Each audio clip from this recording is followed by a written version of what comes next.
Hello and welcome to another episode of Over a Beer, OnMilwaukee's Over a Beer, sponsored by Mueller Brewing Company. I am your host, as always, culture editor Matt Miller from OnMilwaukee, and I am joined by Pabst Theater Group executive chef Kevin Sloan. Kevin, thank you so much for joining us today. Welcome. And a quick toast Cheers. before we get to the hard-hitting questions. A good chat. To a good chat. So we just had a beer, but let's talk about food. And what got you into food? What made you want to be a chef? Sure. I've always just been drawn to the hospitality industry, the idea of taking care of people. Probably got passed down from the folks, but it was something that interested me maybe late teens, early 20s. At that point, I moved to New Mexico. I grew up here in Milwaukee. But I moved to New Mexico and I went to culinary school there. Ended up staying down there for about 5 years and getting my associate's degree in culinary arts.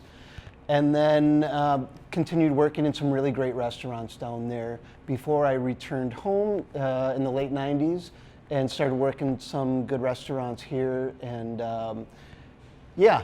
and here we are. Did you cook as a kid, or was that something that came along a little bit later? Definitely later in life. Okay. And I think I wanted to learn the industry more than I wanted to cook. Okay. But my first job down in New Mexico, I went to apply at a place that I thought was just a bar and grill.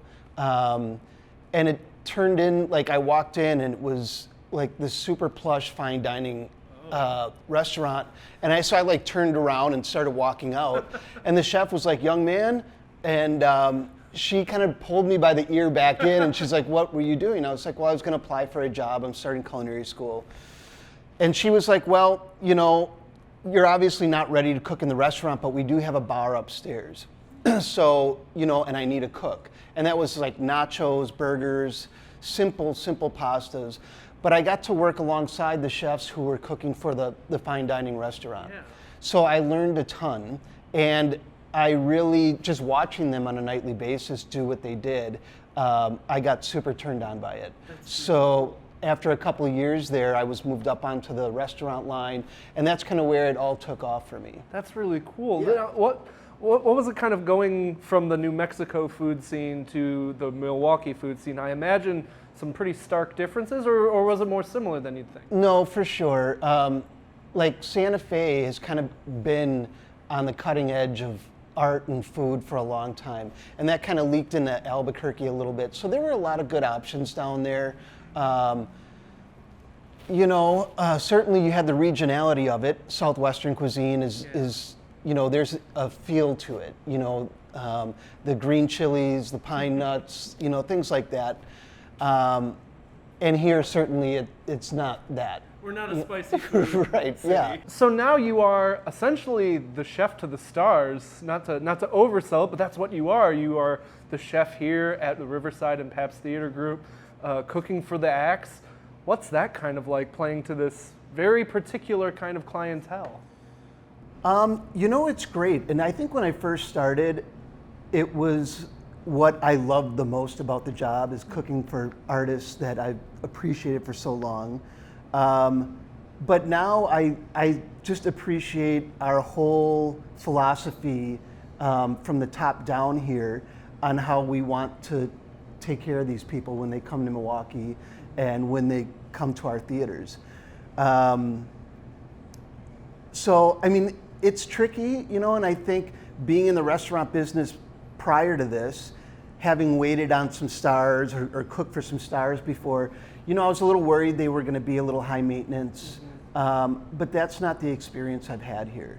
And maybe part of it is because they don't get this type of treatment at all the other theaters. So when they get here, from the word go, we're taking good care of them, and they just relax and seem to really enjoy it. Yeah.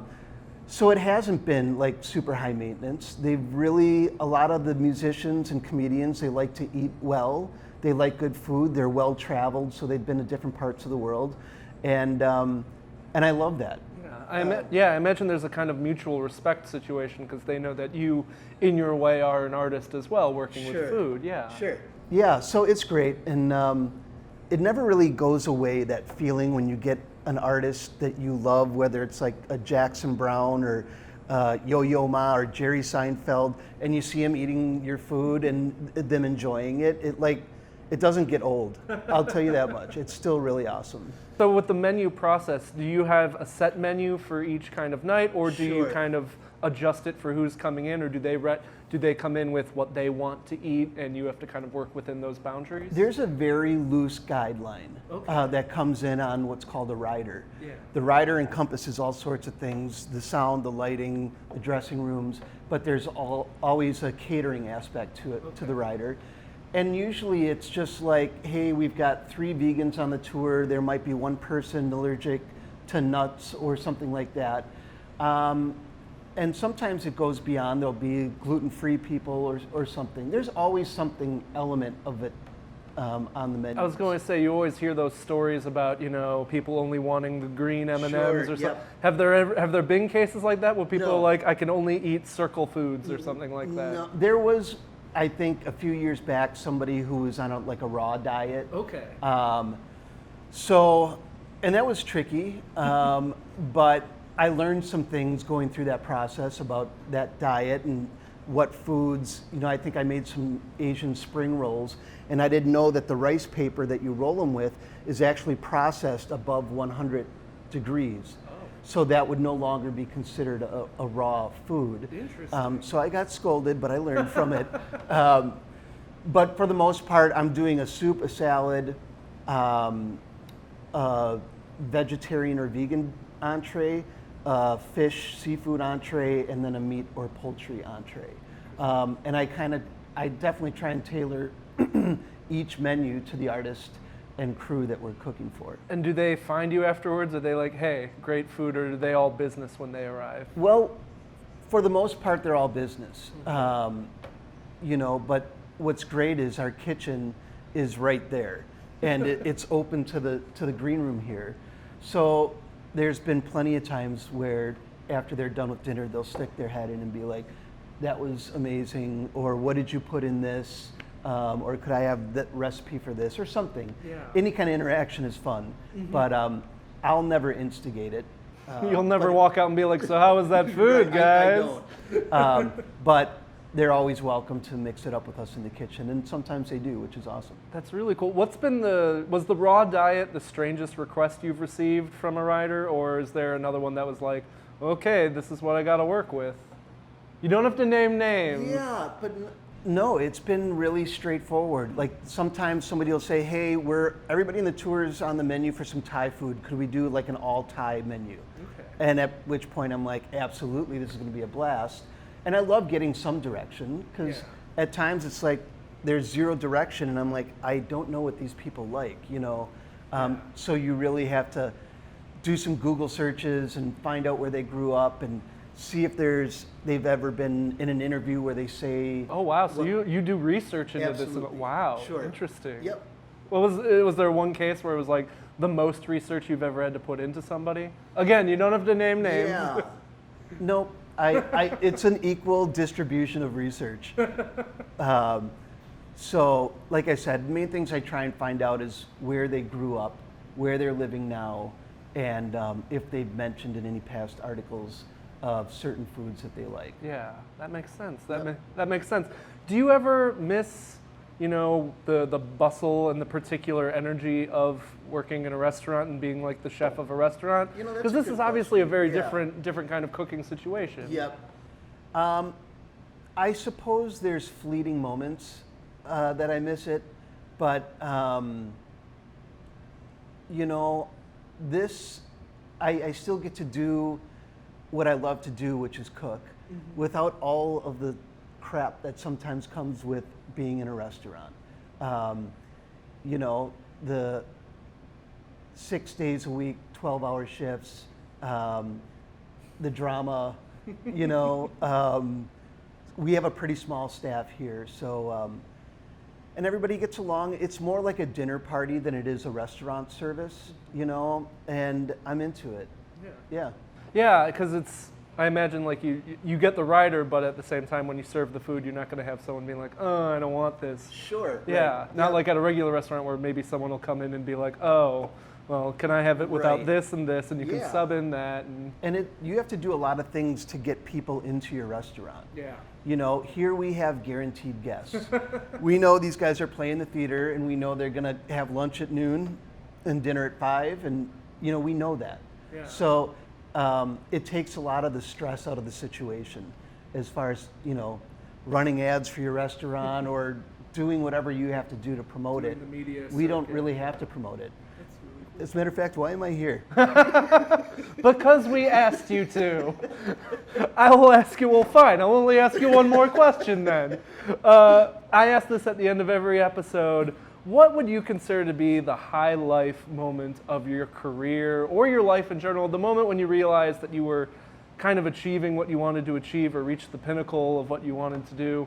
What has been your high life moment thus far in your career or in your life?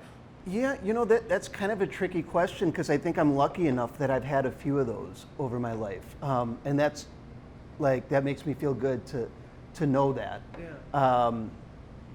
I think maybe in my life, I purchased my first home a year ago. Hey, And congratulations. thank you. And I love it. It's a log cabin in the middle, literally in the middle of the city. Oh, wow. And my girlfriend and I, Paulette, have been working on it for the last year, and I'm finding a lot of joy in that. And it was the first time I've ever owned a home. So I think personally, at least within the last couple of years, that might be my high life moment. As for work, there's been a lot of them too. But I think one of my favorite moments was a year or so ago cooking for Nick Offerman, who I'm a big fan of. He's a lot. I just got to interview him too. He's a great guy. He is. And, you know, he had requested like some protein salads, so I did like a steak salad and a salmon Nick salad. Offerman wanted a salad. Protein. Ron Swanson wanted a salad. Well, it was, you know, the tour, he didn't say that personally to me, but the tour sent me the rider, and they're like, we'd like a couple of protein salads for him. You know, he's trying to eat healthy, he's on tour, yada, yada. Yeah. So, but anyways, I'm like, well, what I know about this dude, I think he might really appreciate a good batch of wings. So I grilled up a couple dozen wings, put it in a chafing dish on the side, and I was like, Nick, you know, I've got this stuff for you here according to your rider, but just in case you wanted, and I walked him over to the chafer, and I'm like, I made some wings for you. And he just looked at me, and he's like, you son of a bitch. And I was like, yes. Like, I was like a schoolgirl when he said that, you know what I'm saying? So that's probably one of my favorite moments, and that wasn't that long ago either, so I remember it clearly. That's awesome. Yeah. That is a great note to end on. Thank you so much, Kevin Sloan, for sharing Cheers. this beer and this conversation with me. And thank you everybody who watched this episode of Over a Beer, sponsored by Mueller Brewing Company. See you next time. Cheers one more Cheers. time.